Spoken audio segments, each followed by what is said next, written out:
tudo acaba de me passar a palavra, então, bom dia a todos.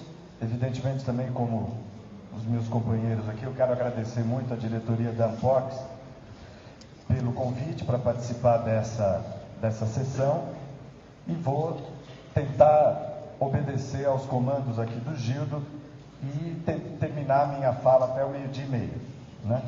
Vou fazer aqui um malabarismo também teatral, porque agora eu fiquei meio espremido aqui entre duas macro intervenções e eu sou um micro cientista político, né?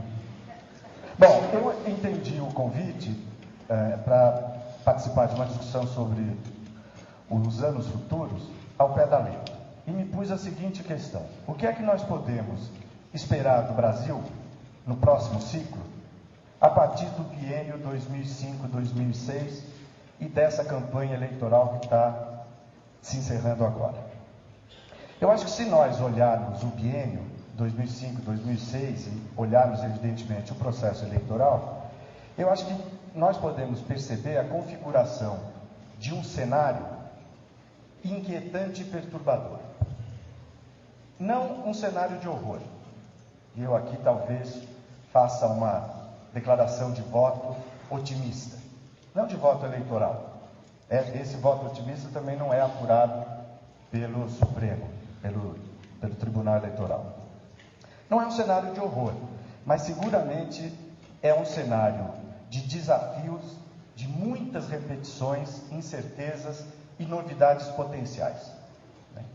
É um cenário, eu vou aqui fazer um pouco, do ponto de vista formal, a leitura de um texto que eu escrevi.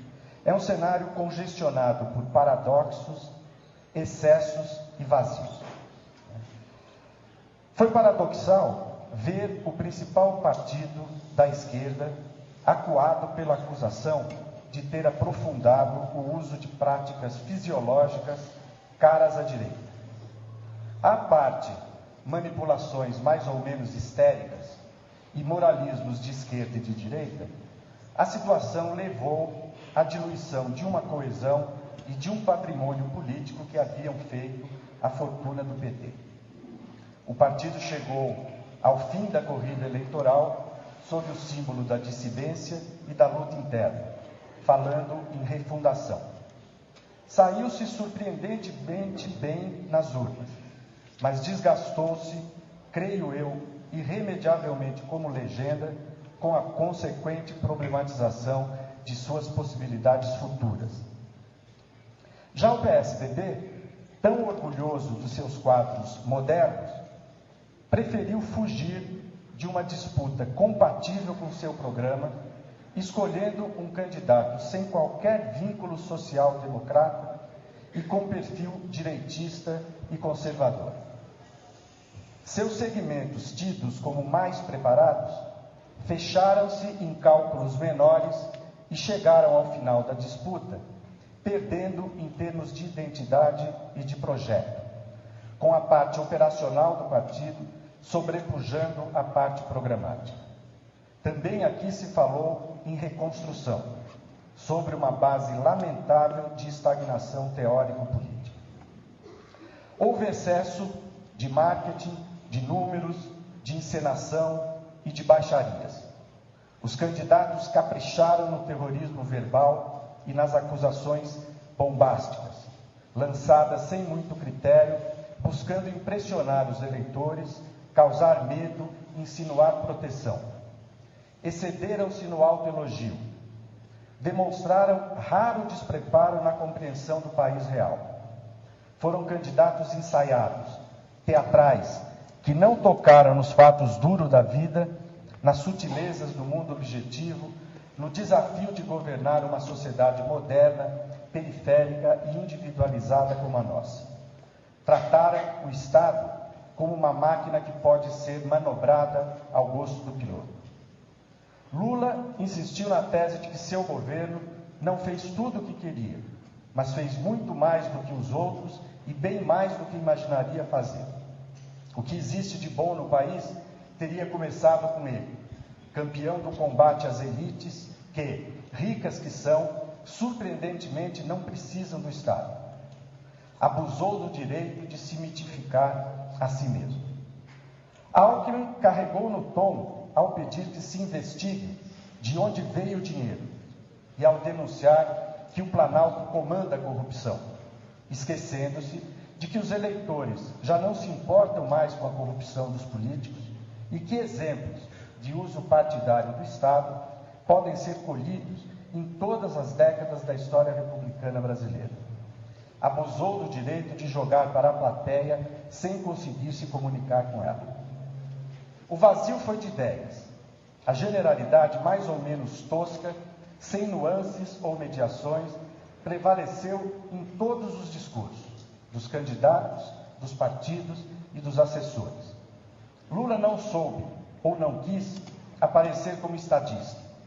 Perdeu uma excelente oportunidade para fixar um compromisso democrático explícito, de caráter republicano, distante da intenção de fazer da democracia um instrumento para resolver problemas sociais. Alckmin, por sua vez, nada apresentou de consistente como plataforma de oposição. Agarrou-se a compromissos abstratos, cercando-se de conceitos e estatísticas que ninguém entendeu. No plano mais imediatamente político, portanto, o cenário é preocupante. No ciclo que eu imagino que se abrirá, nós continuaremos governados por alguma forma esquisita de centro-esquerda, que oscila entre o mundo social e o associativismo tradicional, o PT, e a introdução de novas modalidades de gestão estatal e de organização da economia, o PSDB, ou entre um capitalismo social e um capitalismo gerencial. Continuaremos espremidos entre duas postulações que transitam e flutuam entre discursos carregados de promessas futuras e obsessões fantasmagóricas voltadas para o passado. Obsessões essas evidentemente não confessadas. O quadro não é animador. Os partidos diluíram-se como força propulsora de mudanças e de coordenação social. Converteram-se em gestores racionais dos próprios interesses, aparatos inertes, que não pulsam com convicção, carecem de unidade e pensam pouco. Na disputa atual, perderam o controle sobre seus candidatos, que se revelaram indiferentes a eles. O próximo presidente governará inevitavelmente cercado pelas ilhas erráticas e desconectadas da representação parlamentar, sem poder se agarrar a nenhuma delas em particular. Há muita movimentação social, mas pouco movimento político. Não temos uma agenda, uma pauta de trabalho para o futuro. O quadro se complica ainda, eu vou ser muito rápido nessa referência, quando consideramos não apenas o lado político, mas também o lado sociológico. Quando não consideramos somente o lado nacional, mas também o lado internacional. Olhando o lado sociológico, a nossa sociedade está passando por uma fortíssima reconfiguração. Ela se moderniza muito rapidamente e, de certa maneira, ela se solta dos indivíduos, ou os indivíduos se soltam dela. Ao mesmo tempo, ela continua se repondo como sociedade prisioneira do seu passado. Nós ainda temos uma agenda que vem de muitos anos não resolvida. Ao mesmo tempo, é uma sociedade que, por conta dessa reconfiguração, parece estar perdendo as instituições que cimentam os indivíduos entre si entre eles e a sociedade. Os indivíduos hoje são mais reflexivos, são mais reivindicativos, são mais participativos e, portanto, muito mais difíceis de serem governados. A movimentação frenética da sociedade gera muita ação e muita dificuldade de instituição. Olhando o lado global, eu me reporto aqui ao Chico de Oliveira falou e pulo essa etapa, esse ponto. Nós temos hoje um capitalismo fortíssimo que opera em rede de modo supraterritorial e que se combina não apenas com reiteração hegemônicas, mas com formação de blocos regionais e de novas configurações econômicas. Os mercados estão liberados, colocando de alguma maneira um répito para os estados nacionais de difícil assimilação.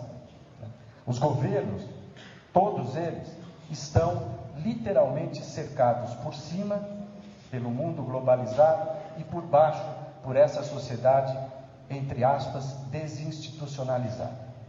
Ou seja, não há possibilidade de ação governamental virtuosa num quadro como esse. Como pensar os anos futuros? Como sair desse quadro? Primeiro, eu gostaria de fazer uma outra declaração, tentando não propriamente me contrapor ao que disse o Chico, mas tentando convidá-lo para um esforço de relativização da frase. O Werneck começou a intervenção dele dizendo que seria preciso desarmar as palavras, e eu acho que a gente precisaria relativizar as afirmações também. Eu acho que nós não temos em curso um processo de irrelevância da política.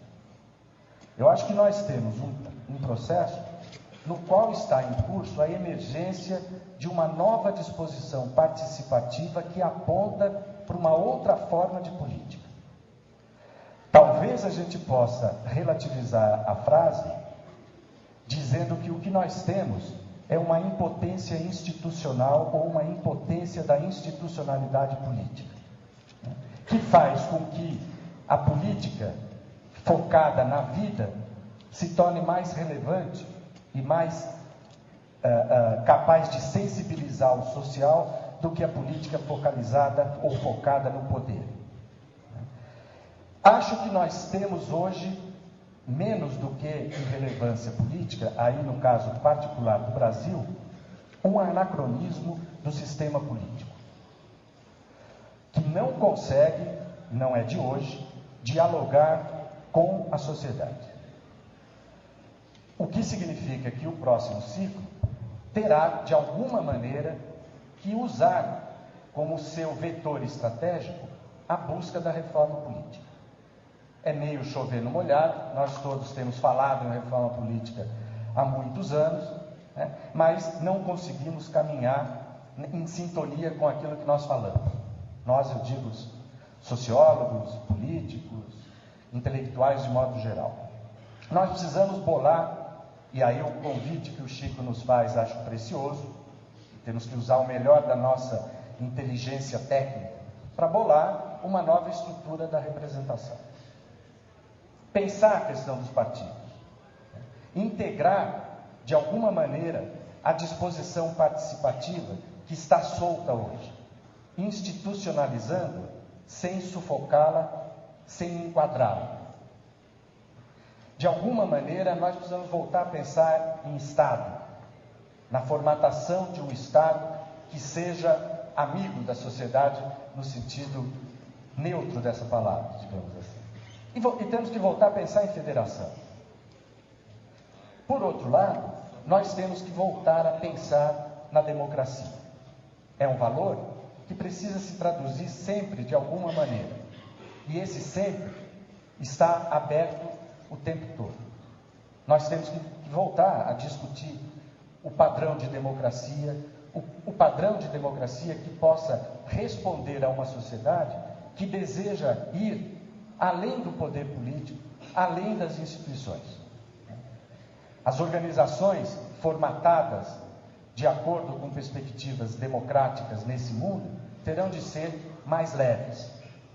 E nós não sabemos exatamente como elaborar isso, da presidência da República aos governos municipais, dos partidos aos sindicatos, das escolas às associações de moradores. Temos que redescobrir o desenvolvimento, porque falar de crescimento, como nós vimos nessa discussão, foi algo próximo do patético.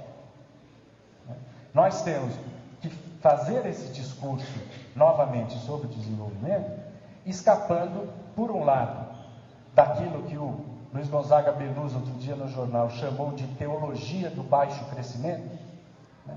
Uma expressão que me parece bastante interessante. E, por outro lado, das limitações ao crescimento que vem da ideia de sustentabilidade.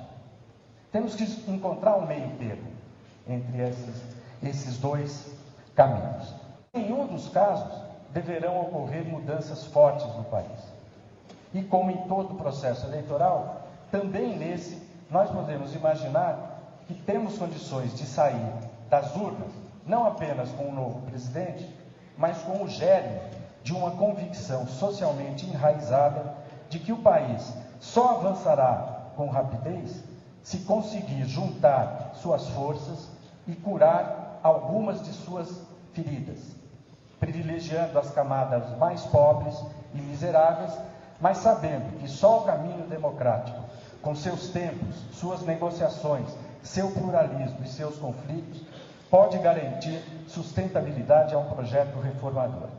Se quiser superar a crise moral e intelectual em que se encontra, terá de ser esse o horizonte da esquerda brasileira. Obrigado.